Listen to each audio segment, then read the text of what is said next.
Hola, antes de comenzar con esta historia, me gustaría que le dieras a me gusta en este vídeo y que te suscribieras para poder subir más contenido como este.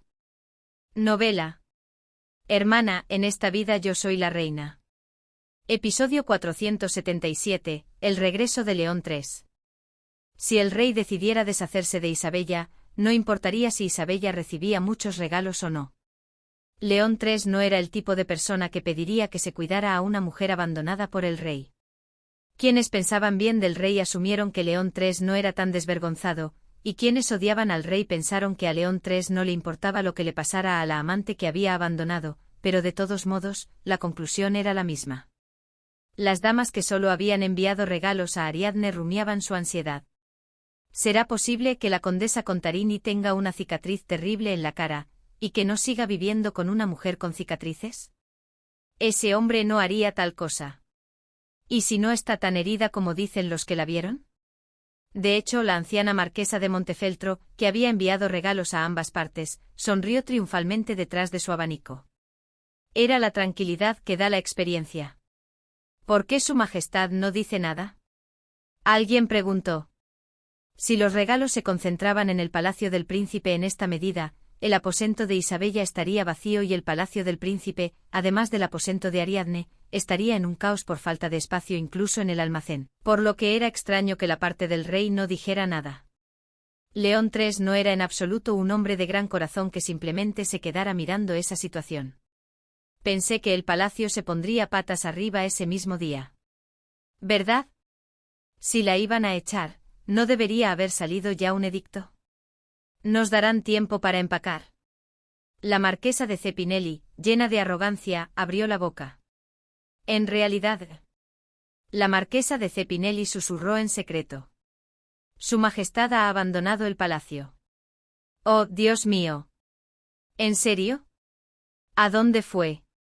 Con la tiranía de León III, los grandes nobles se habían marchado a sus feudos provinciales, y la Curia Regis, la organización de apoyo administrativo del rey, apenas se reunía. Como los miembros importantes habían abandonado la capital, los salones de caballeros que se celebraban regularmente con algunos grandes nobles como líderes también estaban cerrados. Como resultado, información tan importante como los viajes del rey, que era un secreto de Estado, circulaba a través de la sociedad organizada por las damas y no a través de organizaciones públicas entre hombres.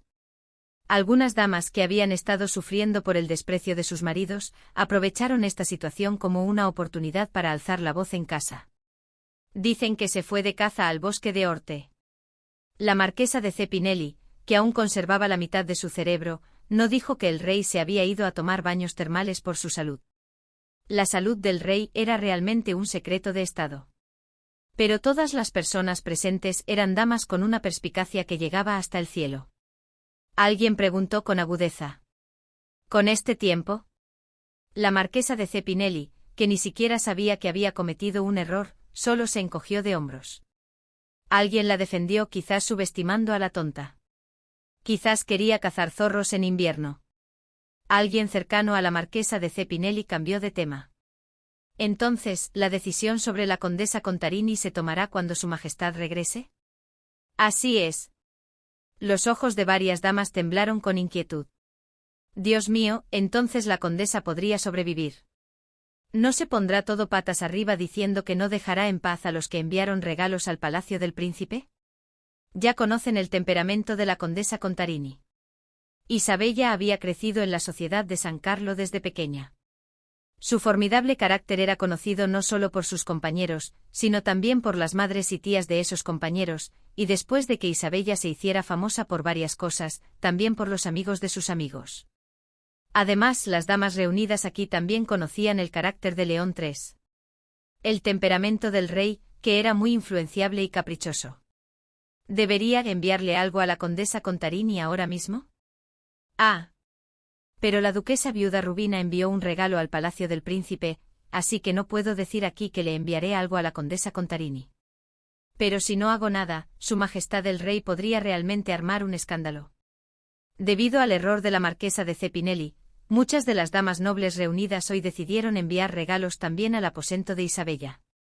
Rubina, a pesar de haber contratado a una nueva dama de compañía principal de una gran familia noble que había esperado con ansias, se encontró con la frustración de que las cosas salieran exactamente al revés de lo que había deseado. Era la mala suerte de una persona sin suerte. Mientras el ambiente se agitaba, la condesa de Márquez, que estaba sorbiéndote con una expresión de disgusto en un rincón, abrió la boca. Solo envié mis condolencias a Su Alteza el Príncipe, que perdió a su hijo, y a su esposa. Las miradas se dirigieron a la condesa de Márquez. Ella declaró con firmeza. Esto no es algo en lo que la familia Márquez haya intervenido, sino que yo personalmente consolé a una joven madre. Las casas donde la esposa había actuado inteligentemente y enviado regalos a Ariadne suspiraron aliviadas.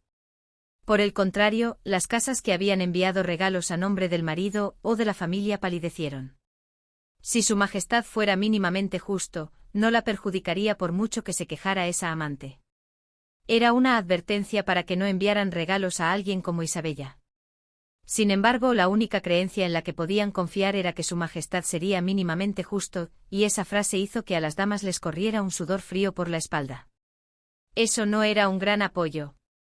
La sociedad de San Carlos se dispersó en pequeños grupos con sentimientos complejos, regresando cada una a su casa. Después de todo, el interés de la familia era lo primero. León III regresó un día más tarde de lo previsto. La rutina de baños termales en el bosque de Orte había tardado más de lo esperado. La villa del rey en el coto de caza, con el aumento diario de objetos y visitantes, también veía crecer las tareas a realizar allí. Al regresar al palacio, se sorprendió al escuchar el informe del señor del Pianosa. ¿Qué, Alfonso golpeó a Isabella? Estaba tan sorprendido que saltó de la silla en la que estaba sentado. ¿Qué ha pasado? El señor del Pianosa, que había acudido corriendo, consoló a León III. Su Majestad, cálmese. ¿Calmarme ahora? ¿Acaso Alfonso intentó abusar de Isabella y por eso pasó esto? No, Su Majestad, no es eso. El señor del Pianosa se esforzó al máximo para relatar la situación. Era un relato que si Isabella lo hubiera escuchado, habría estallado en cólera, calificándolo de parcialidad, pero el viejo secretario del rey aún tenía la posición suficiente para no tener que preocuparse por la nueva amante. Corrí al escuchar que los dos estaban peleando y en la escena, la condesa de Mare estaba tirada sangrando y el médico militar de Su Alteza el Príncipe confirmó que era un aborto espontáneo, así que Su Alteza Alfonso exigió la cabeza de la condesa Contarini. Deberías haberlo impedido de alguna manera. León III se enfureció. El señor del Pianosa se tragó lo que quería decir. Eso fue lo que impedí. ¿Cómo sabes si fue un aborto espontáneo o la menstruación? Ni siquiera sabías que estaba embarazada antes de eso. El señor del Pianosa, que nunca había pensado en ese punto, se calló. León III pensó que era un punto por el que valía la pena luchar hasta el final. ¿Y tú te quedas de brazos cruzados y dejas que Isabella sea golpeada? No fue golpeada, sino que las monjas vinieron a hacerla arrepentirse. Aunque se arrepienta, debería rezar o hacer una donación. ¿Qué es eso de azotarla? ¿Tiene sentido? El señor del Pianosa se esforzó desesperadamente por calmar la ira del rey. En ese momento la situación era realmente así, Su Majestad, no podíamos dejar que le cortaran la cabeza, ¿verdad? El señor del Pianosa suplicó con todo detalle. ¿Qué poder tengo yo para detener al príncipe Alfonso con mi cuerpo? Él no es el príncipe heredero, y no tiene autoridad para gobernar en mi ausencia, ¿por qué no pudiste detenerlo? Él mismo no podía alzar la voz frente a Alfonso, pero sus exigencias a su secretario eran infinitamente altas. El señor del Pianosa, que logró mantener una expresión imperturbable, era el modelo a seguir de un cortesano. Su Majestad, que la condesa Contarini haya recibido el perdón de los pecados de la monja penitente no es del todo malo. Se dice que debido a esto, la sociedad ha mostrado mucha simpatía por la condesa Contarini. La situación, proveniente de la boca de alguien que tenía que sobrevivir, no pudo evitar ser exagerada. Los regalos de todos los ámbitos de la vida continuaron, y el aposento de la condesa Contarini se calentó. Ante estas palabras, las cejas blancas del rey se crisparon y se movieron. Era lo que más le había gustado escuchar desde que regresó. De hecho, podría convertirse en un crimen de regicidio, ¿no es así? La amante del rey había asesinado al feto en el vientre de la esposa del príncipe. Si la opinión pública seguía este escenario, Isabella estaba acabada. León 3 se enfureció solo con la sugerencia de esa posibilidad. ¡Qué tontería! Es un matrimonio morganático y si ese niño en el vientre, si el niño es real, porque sería de la realeza, es solo un conde. El rey no podía sacudirse su disgusto. Era solo un noble recién nombrado por él, y el hecho de que ese niño muriera y la gente hablara de regicidio y demás, lo enfurecía hasta el punto de no poder soportarlo. No debió haberle concedido ese título en ese momento.